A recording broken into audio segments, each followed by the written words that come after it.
We're live. We're live. Welcome, everybody. Hello. Am I in frame? Yes. It's like Groundhog Day, isn't it? Or as I say, Groundhog Dog. Yeah, Groundhog Dog.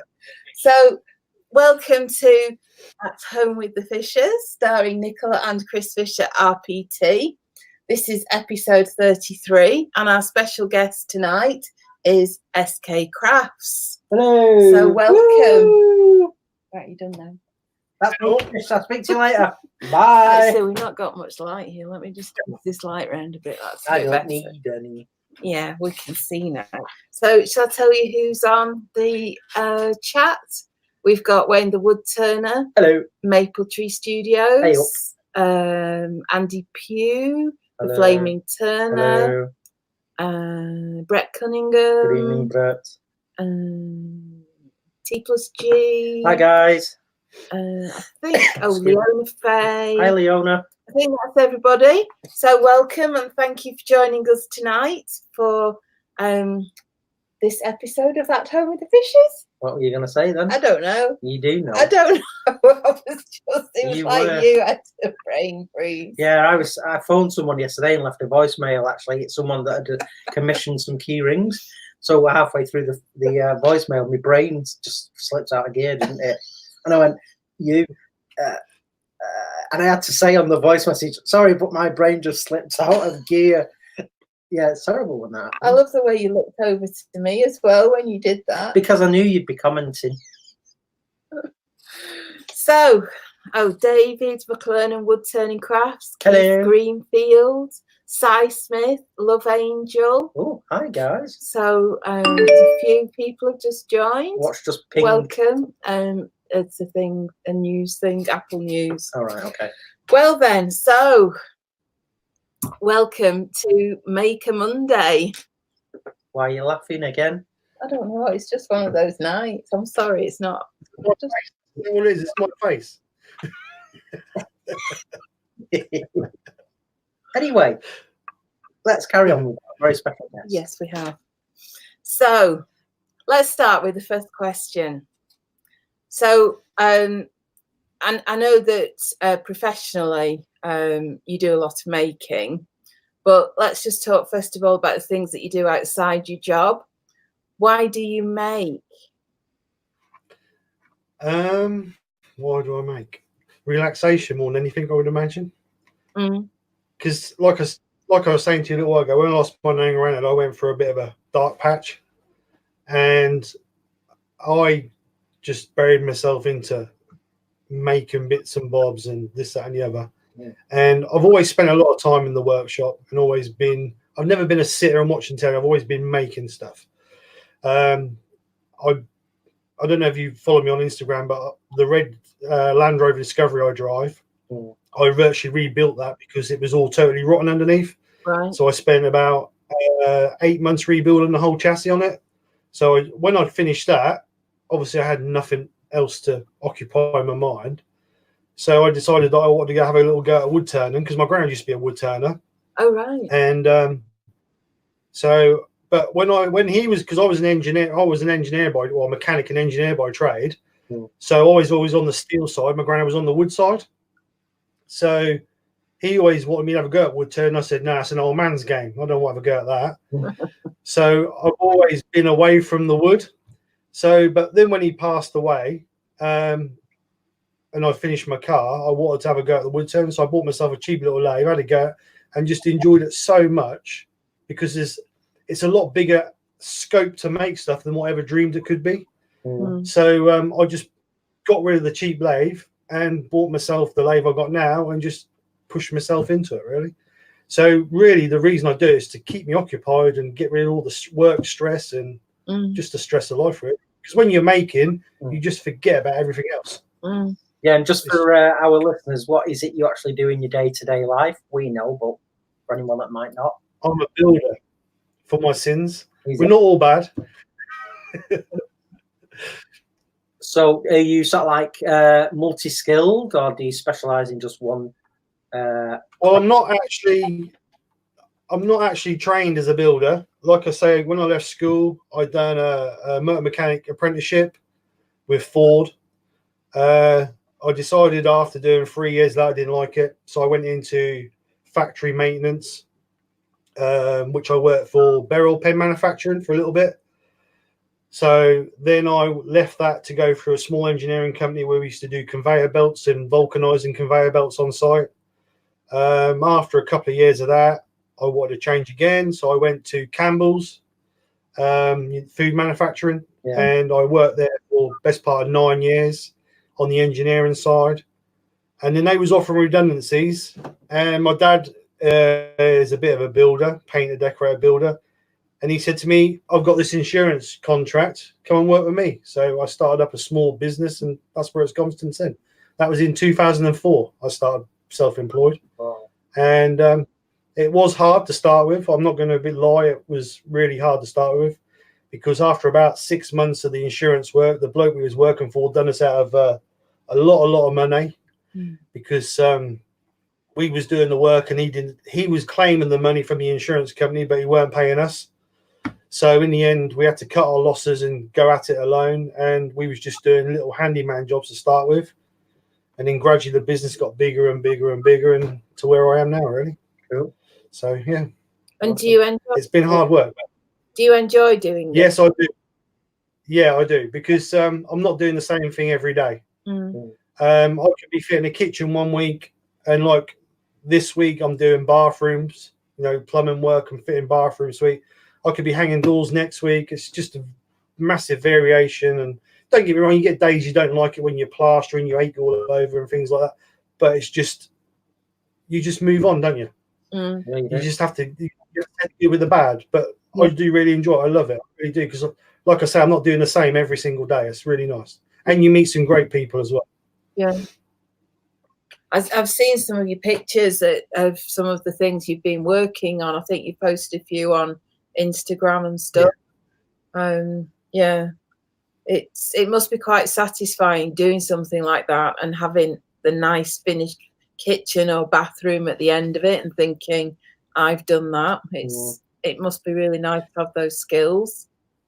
Yeah, and the thing for me is when the customer thanks you at the end of it. I know you're getting paid for it, and it's nothing to do with the money. It's nothing to do. It's just when the customer says, "Thank you very much for doing that for me," because to me that's worth more than anything. Yeah. You know what I mean? And like my grand always said to me, he said, "You should always do the best job you're capable of doing." And I like to be able to know I've walked out the door doing the best job I'm capable of doing. And if they say thank you at the end of the job, I know they're happy with the job, and that's the satisfaction I like.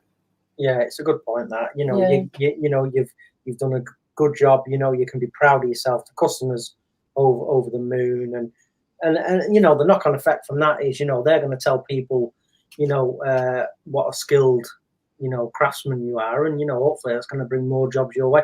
My dad was an engineer, and then he went into the building game, and he had his own company, and my dad was multi-skilled, bricklayer, plasterer, heating, plumbing, the whole lot. And he never had to go out looking for work. He'd just be getting phone calls, week after week, month after month, year after year, and he had this book full of repeat customers, and it was just amazing. He never had to advertise in a paper or. I think if you do a good job, people come back. And When I first started, I used to advertise in the Yellow Pages, and after the second year, I hadn't ever advertised since, because it's all word of mouth. Yeah, and I do sub out work as well. I work quite a bit for one person, because he's got that much work, he can't keep up with it all. But I do a lot of his finishing work, so like all the doors, architraves, all the fancy stuff really that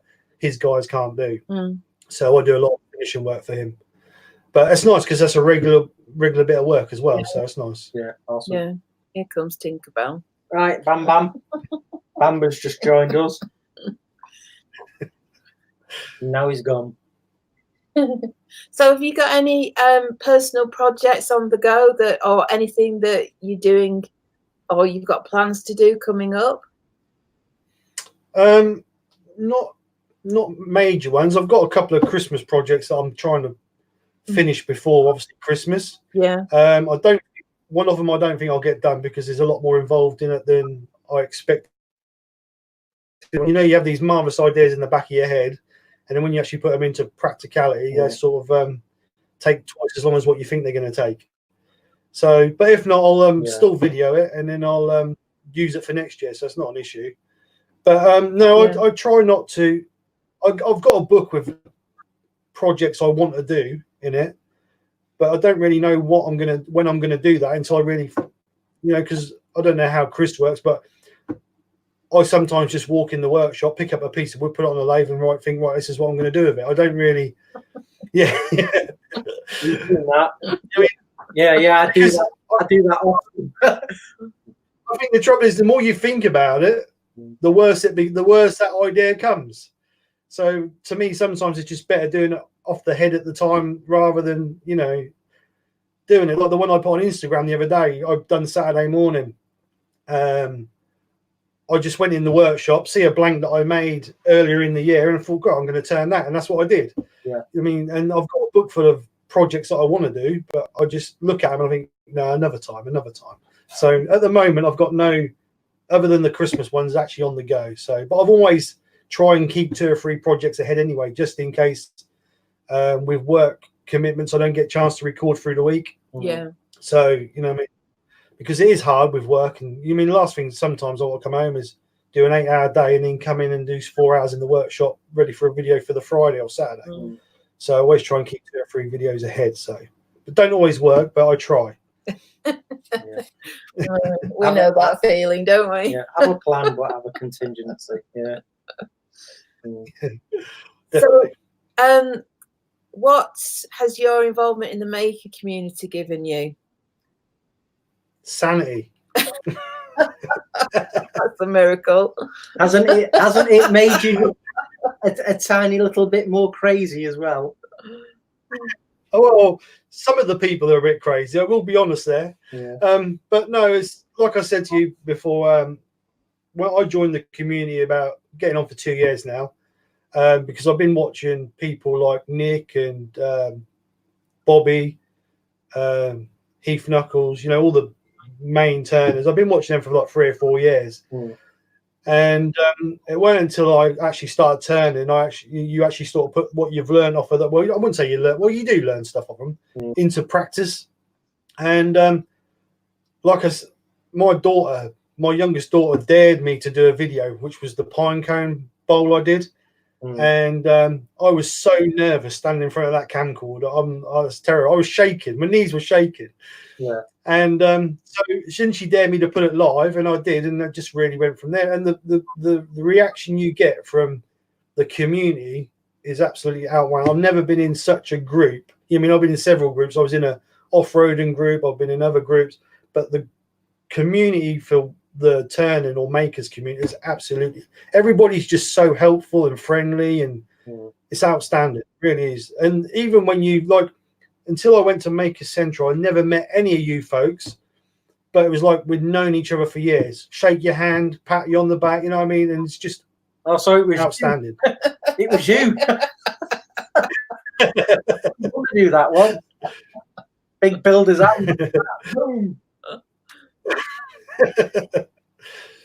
Yeah, well, it is. We say it every week. It's just something very special, and I think it's that sort of the theme running through it is the one that is common to you all. So you've immediately got a starting point with conversations, even if you don't know somebody. You can say, "Oh, you know, what are you working on? What have you done?" Or "I saw your video," or "I saw your project," and it's that. I call it the hook to hang your hat on. It's you know, it's very difficult if you meet somebody, you don't know them, you don't know anything about them. It's like, where do you start? But you've all got a starting point for the conversation. Yeah, well, when I was at Harrogate the weekend, 2 people tapped me on the shoulder and said hello. I didn't know who the hell they were. But then you stand there for 20 minutes talking. And it's just, where else in the world can you do that? You can't. No. Yeah. And again, it's a great feeling. You know, it's like, whoa, wow, I've got fans. You know, it's like flipping out. That's amazing. And, you know, and again, it's that it gives you more confidence. It proves that you must be doing something right. It's validation and it's friendship, and you just can't beat it. It's it just ticks so many boxes you know, to make us better people. They make a community, doesn't it? Yeah, I love it. Well, it's funny. I get people coming up and saying, "Hi, Nicola, how are you?" And I go, "Yeah, I'm great. How are you?" I haven't got a clue who they are. And then they'll say, "Oh, we listened to the podcast, or we saw you at Makers," and it's quite funny when that happens. But I just tend to. It's a nice thing. It is, yeah. It's it is really unique, really unique. So yeah, well, like I say, when I started this channel, I didn't even dream about people knowing who I was. It was there with my youngest daughter, but you know, I mean, when people, like the other Saturday, people walk behind you, tap you on your shoulder, and say, "Hello, Steve." I'm like, that's a feeling you can't explain. Yeah. It's amazing, isn't it? Yeah. So, what sort of things do you really love making? Well, I know I've been doing a lot of fancy looking bowls lately. I'm trying to get away from the bowls because everybody turns bowls, don't they? And I you know, I mean, I try and make unusual things, but unfortunately, I keep going back to the fancy bowls. But I'm hoping the couple of little projects I'm working on, I'm hoping they're going to sort of push me away from the bowls a little bit. But I do at the moment. I must admit, I've been quite enjoying doing the colouring work. I've just at Harrogate, I bought a Proxon grinding thing, so I'm hoping to have a go a bit of the texturing. So hopefully do a bit more colouring in that. But yeah, the long neck angle grinder like I've got. I think it looked like yours. Yes, yeah. So I'm hoping to have a go at that. Yeah, so I'm hoping to have a go at a bit of texture work because I've not done no texturing work yet. I've been watching a lot of Stuart's work, and he's sort of given me a few ideas. So I'm hoping that, again, it's trial and error. So I don't know what happened with that. I don't know how that's going to work, but it's a little bit different to using a normal angle grinder. So I don't know how I'm going to get on with that one. So we'll see. Yeah, they're a lot of fun and they're not intimidating at all. And you can do straight lines, or it's like the one that piece that I did at Harrogate. You know, you can do wavy line, and you can literally draw with them. You know, right? So yeah, just you said you like to put a piece on the lathe and just let's see what happens and let the creativity really just flow out of your fingertips. Just do that even with your procs on. We'll see what happens. Yeah, so that's the future one. But I do like making unusual things. I've got a few ideas in my head, but I'm hoping over Christmas, because I've got a bit of time off over Christmas, I can get in the workshop and get the creative juices flowing, as they say. That sounds good. We'll see. Yeah. You said something as well about off-roading. Yeah, member of an off-roading club. I've got, like I said before, I got the red Land Rover that I rebuilt. And I've also got a silver one. The silver one my wife uses every day of the week, but the red one's an off-road capability. It's raised and got all the snorkel and all the other stuff on it. But we used to do a bit of green laning and things like that. But I've stopped doing it now because there was a bit of an atmosphere in the club. So for my mental health, I left the club because I couldn't be doing with the hassle. Yeah. So, but we did a few shows. We've done Kelmarsh Land Rover show. We did Peterborough Land Rover show. So, we had some good time with them. I'm not regretting any of the time I spent with them. But the trouble is my truck, because I spent so much time on it and so much money on it, it's nice and shiny and pristine. And they like going green laning where there's all scratchy fallen trees. And I don't like that because that takes me 4.5 hours to polish the scratches out there. And I can't be doing with that. Yeah. So they always take the mick out of me because I got a sissy's car. So because it was always nice and clean and tidy. But no, a car's to look after. It's not to trash. So and when you spend 8 months rebuilding it underneath, you don't want to be trashing it either. So, but no, I don't. I still go green laning with my friends. Obviously, when the snow and that's here, we help out where we can with people getting stuck and things like that, and obviously enjoy the snow because that's what the snow is for. But no, we still use it. It's just most of the time now I use it for when I go shooting, going across fields and all that. So other than that, it's not really used for off-roading. But it's still nice to drive, though. It's still nice to drive. Yeah. Cool. And do you live in Norfolk? Yes, I do. I live between, do you know Kings Lynn? Or heard of Kings Lynn? I've heard of it. We know of it. My dad did his national service there. Right, okay. Well, I live in a small village between Kings Lynn and Wisbech, which is like 12 miles apart. Yeah. So, yeah. But yes, I'm a Norfolk boy, born and bred.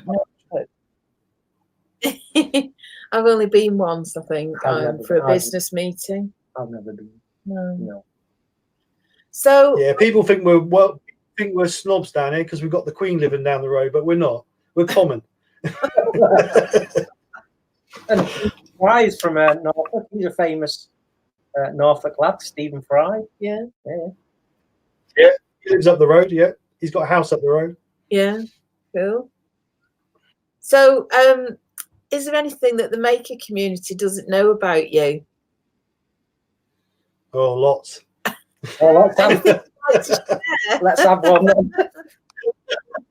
That's a refreshing because most people go, oh well, I'm quite open and everybody knows everything. Oh right. Well, I suppose I don't try to hide too much. I don't hide anything really, but the only thing that I don't think the community really knows about me is that I married my childhood sweetheart. We was at school together. Oh. And that was we've been together 30 years now. So I think this year is 20, or next year 25 years married. So yeah, I think that's about the only thing that nobody really knows about me. Oh, that's nice. Amazing. Yeah. Soul buddy. She is my soul buddy. She's good to me. Yeah. Oh, that's cool. That's really cool. Yeah, that's really nice. So, have you got any more questions? Yeah, I've got a question for you, Steve. Obviously, you're a tradesman and a builder. Is there anything that you've learned since you've been watching YouTube and you've been turning and things like that? Is there anything now that what's the best way to put it? Are there skills now that you can use in your day-to-day job that you've learned by mucking around in your workshop on the lathe, listening to videos, as being an all-round sort of like artist helped you in your day-to-day work? Yeah, it has. I feel now that confidence is a big thing because I've never been. I always feel confident when I know I can do something, but when a customer asks you for something unusual, you always have a little bit of doubt in the back of your mind. Yeah. Like if they've asked me to build cupboards or one-off units or whatever, you always have a little bit. Now, since I've been doing the videos, I feel a lot more confident in chucking myself into them. Yeah. Because I think doing the wood turning, it sort of taught me that anything's possible if you try hard enough. Mm-hmm. I think that's the biggest thing the communities or the wood turners give me is the confidence, for sure. Well, that's cool. And I think I noticed that in my workmanship as well, because I feel that over the last 18 months, my workmanship has gone up a little bit. Not through trying harder, but just having the confidence to thinking about what you got to do and just doing it. So yeah the confidence, sure.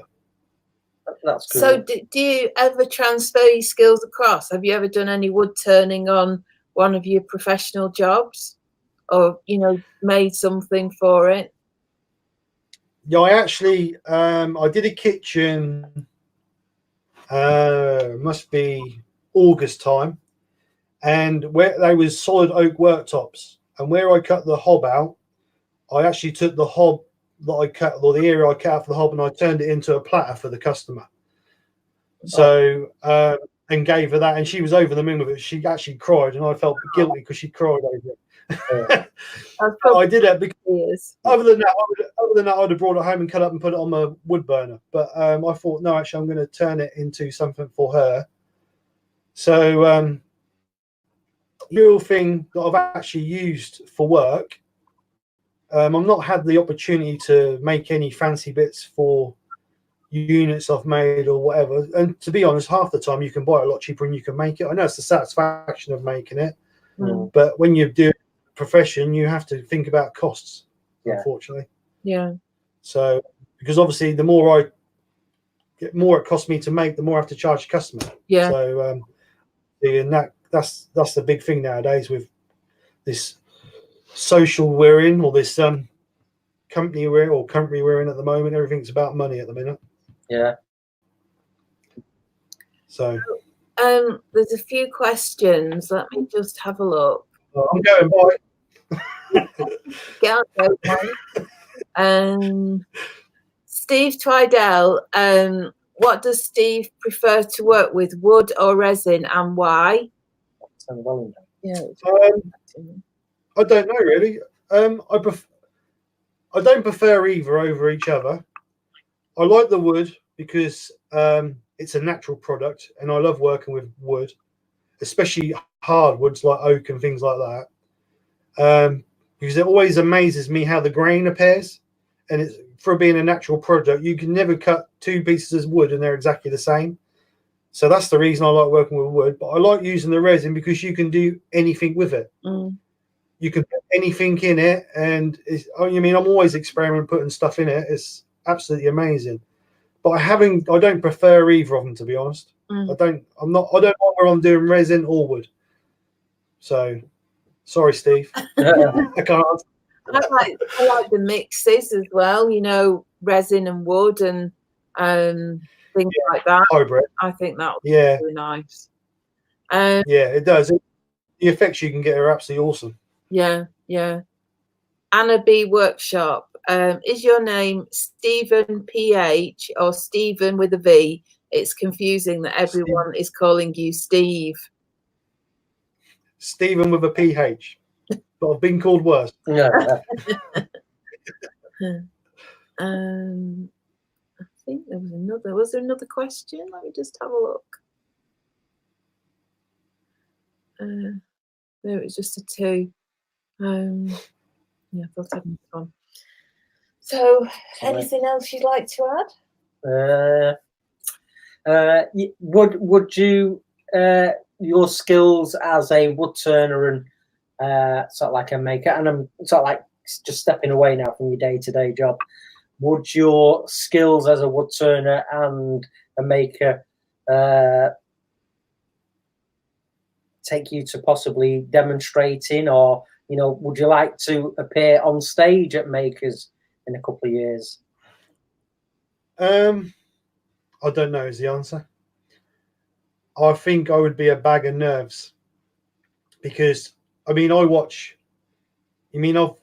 the luck to a few times, and the knowledge that man has got is unreal.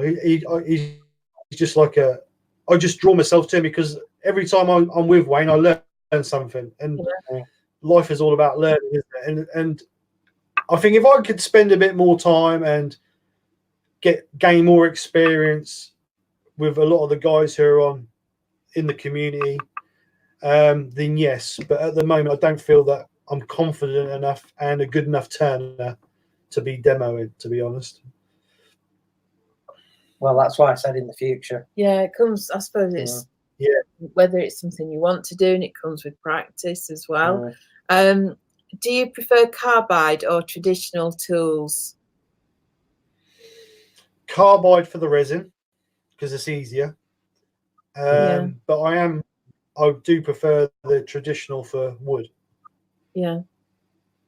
Do you have any tools from your granddad? Do you have anything that he left? Yes, I do. I have some old tools that actually he made himself from old files. Right. So I do use them now and again, but I don't use them on the channel because obviously I don't want people seeing them and then trying to do it themselves and getting hurt. So I only ever use the tools that I've bought because you have to be so careful that sometimes people copy you, and I don't want people getting hurt through watching me. That's not fair. So I only ever use them when I'm using them on my own or doing stuff just for a bit of fun. Yeah. But when we cleared out my granddad's work, let's put it this way, I had 2 vanfuls of tools to bring home, which I had to store some. I'm still going through boxes, and I'm still finding stuff that we brought back to about 3.5, 4 years ago now. So yeah, there's a lot to go through. Yeah, it's amazing. Wayne the Woodturner says, are you going to incorporate metal with wood because you've got a metal lathe? Yeah, I'm trying to. I'm thinking about doing a project in the new year. Was going to incorporate a bit of steel work into wood, because obviously I've got the engineering background. I'd like to, but again, I have to be careful with obviously welding and this, that, and the other because of arc and things like that. So that's again all the safety issues, isn't it? And but yeah, I will do. Yeah, eventually. I want to try and get away just from doing the wood turning. I'd rather bring it as a craft. That's why I went for SK Krafts, or obviously SK turning or whatever, because I want to try and bring in other crafts other than the wood turning. But the trouble is, I do enjoy the wood turning because I just keep falling. I've done cabinets and I made a bed for my youngest daughter and things like that. So I have done quite a few different things, but I keep falling back onto the wood turn, unfortunately. Well, what can you do when it's a passion? You know, it's like, oh, it's just like, oh. Well, you know what you love to do, don't you? And it's where you're happy. You naturally go. Yeah. So, Steve, tell us where people can find you online. Obviously, YouTube, Instagram. I think it's SK_Krafts_ because there is another SK Krafts on Instagram, so I've been told. Oh, right. I think they're a paper manufacturer or something. And also on Facebook, I'm on there as SK Krafts, and also as SK Property Improvements. I'm on there as that. Twitter, I'm on there as SK Krafts, and I think that's about it, to be honest. I haven't got a website, which I need to do because I need to sell some of these items I've been making because my hallway's getting full now. Yeah. Well, that's it's good then people can see all your work as well, and I mean, I think it's useful having a website. Yeah, well, my daughter's thinking about starting up a Facebook shop for us, so we can so she can sell some of the stuff we've got. Yeah, that's a good idea. Yeah. Got another question from Maple Tree Studios. Will you incorporate any of your wood turning projects in your Landies? I presume that's Land Rovers. I don't know really. I don't know if that'd be turning, because obviously I have made bushes for my Land Rover, but obviously that's on the steel lathe, not the wood lathe. Yeah. So I made some nylon bushes for the car because we had a bit of an issue with the bushes keep breaking up, so I made some nylon ones. But I don't know, to be honest. I don't really know what you could do with a wood lathe for a Land Rover, to be honest. Obviously you could make a Land Rover plaque. So I could perhaps, because I've just bought a CNC and a laser engraver, so I could perhaps incorporate a bit of that and a bit of wood turning with the Land Rover logo. Perhaps do something like that. Say gear knob, yeah. Gear knob, yeah. So I could do that, yeah. But yeah, I might do. I'm always trying to incorporate different things into, because I do enjoy working on the cars. I really do thrive. Back to like obviously my younger days when I was doing my apprenticeship. So, but trouble is, where do you draw a line? Because before you know it, you can spend 3 months on a car and thousands of pounds, and before you know it, you ain't got nothing different to what you had. Yeah. So, but no, I'll have to think about that one day. Well, anything else you'd like to ask? No. Well, do you know, it's been really interesting finding out a bit more about you and finding out a bit more about your background and having a chat with you before we came on air. So yeah, it's sort of, you know, it's like we know you obviously, but we know you a bit better now, which is really good. So thank you very much for being our Maker Monday today. Yeah, and you're going to say he was our last. Oh yeah, this is the last Make a Monday. Yeah. So you Whatever. our last one. Well, we'll talk about that, won't we, in a moment? What did you say? Did you say forever then? Forever. Oh yeah. Yeah. Well, yeah, we'll get into that when we get on with our segment. But yeah, thanks for being our last Make a Monday. And yeah, it's taken a while to get you here because we had to move the goalposts. Well, we weren't in, were we, that time? No. So anyway, we got you in the end. But thanks for being a absolutely super guest, and it's always great to catch up with you and talk to you in the flesh as we have done in the past. So yeah, thank you so very much, Steve. So you're more than welcome to hang around. You know how this goes now. You can hang around and we waffle on. You can chat and join in. Yeah, that's perfectly fine. If you want to ask any questions as we're talking, that's cool. So, but if you want to go and relax or do something with kids, that's fine too. So yeah. Thank you very much for asking me. It's been a privilege. No, it's been a pleasure having you on. Thank you so much. Yeah, really interesting, Steve. Thanks a lot, mate. Yeah, thank you.